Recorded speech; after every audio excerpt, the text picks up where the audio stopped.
The Terrible Old Man by HP Lovecraft. It was the design of Angelo Ricci and Joe Sanek and Manuel Silva to call on the terrible old man. This old man dwells all alone in a very ancient house on Water Street near the sea, and is reputed to be both exceedingly rich and exceedingly feeble, which forms a situation very attractive to men of the profession of Messrs. Ritchie, Sanek, and Silver, for that profession was nothing less dignified than robbery.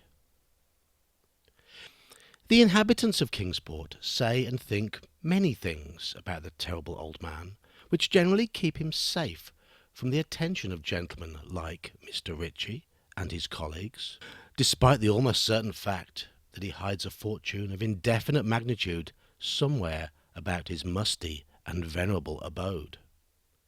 He is, in truth, a very strange person, believed to have been a captain of East India clipper ships in his day, so old that no one can remember when he was young, and so taciturn that few know his real name.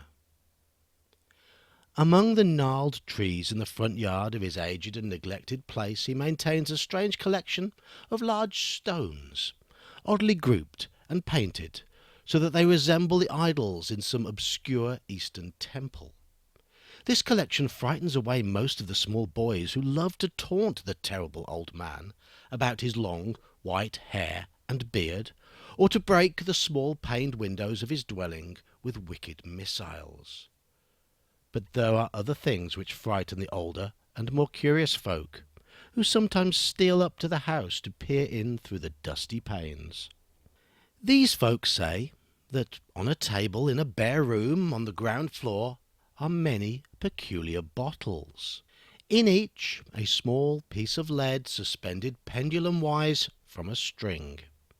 And they say that the terrible old man talks to these bottles, addressing them by such names as Jack, Scarface, Long Tom, Spanish Joe, Peters, and Mate Ellis, and that whenever he speaks to a bottle the little lead pendulum within makes certain definite vibrations as if in answer.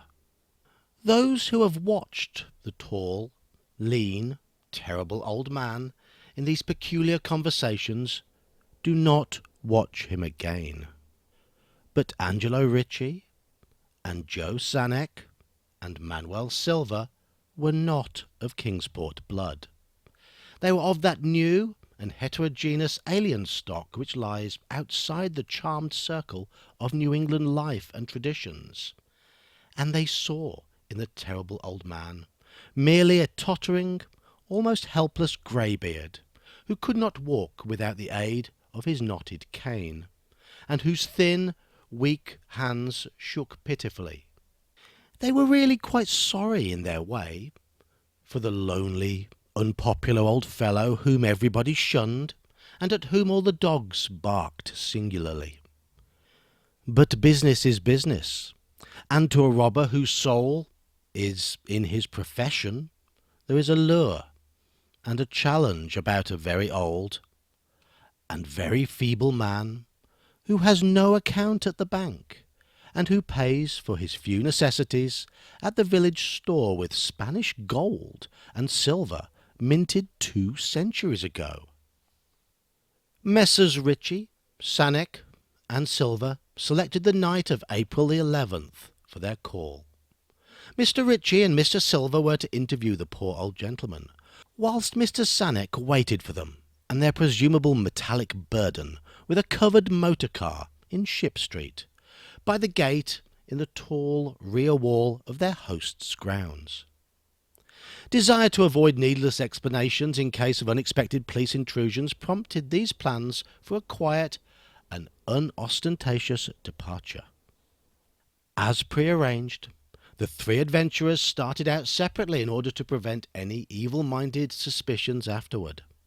Messrs. Ritchie and Silver met in Water Street, by the old man's front gate, and although they did not like the way the moon shone down upon the painted stones through the budding branches of the gnarled trees, They had more important things to think about than mere idle superstition. They feared it might be unpleasant work making the terrible old man loquacious concerning the hoarded gold and silver, for aged sea captains are notably stubborn and perverse. Still, he was very old and very feeble, and there were 2 visitors. Messrs. Ritchie and Silver were experienced in the art of making unwilling persons voluble, and the screams of a weak and exceptionally venerable man can be easily muffled. So they moved up to the one lighted window and heard the terrible old man talking childishly to his bottles with pendulums.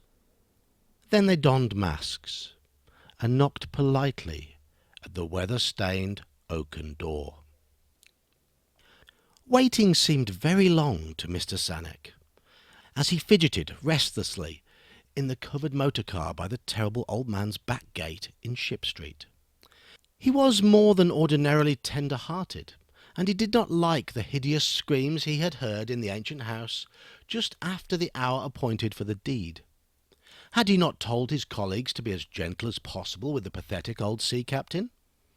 Very nervously he watched that narrow oaken gate in the high and ivy-clad stone wall. Frequently he consulted his watch, and wondered at the delay. Had the old man died before revealing where his treasure was hidden? And had a thorough search become necessary? Mr. Zanuck did not like to wait so long in the dark in such a place.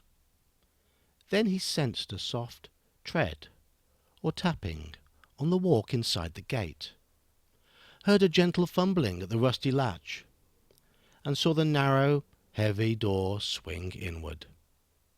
And in the pallid glow of the single dim street lamp he strained his eyes to see what his colleagues had brought out of that sinister house which loomed so close behind. But when he looked, he did not see what he had expected, for his colleagues were not there at all, but only the terrible old man, leaning quietly on his knotted cane and smiling hideously. Mr. Zanuck had never before noticed the colour of that man's eyes. Now he saw that they were yellow. Little things make considerable excitement in little towns, which is the reason that Kingsport people talked all that spring and summer about the 3 unidentifiable bodies, horribly slashed as with many cutlasses, and horribly mangled as by the tread of many cruel boot heels, which the tide washed in.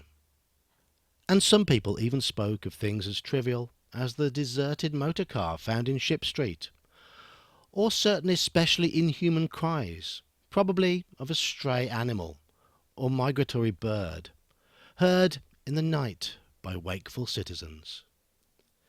But in this idle village gossip the terrible old man took no interest at all. He was by nature reserved, and when one is aged and feeble, one's reserve is doubly strong. Besides, so ancient a sea captain must have witnessed scores of things much more stirring in the far-off days of his unremembered youth.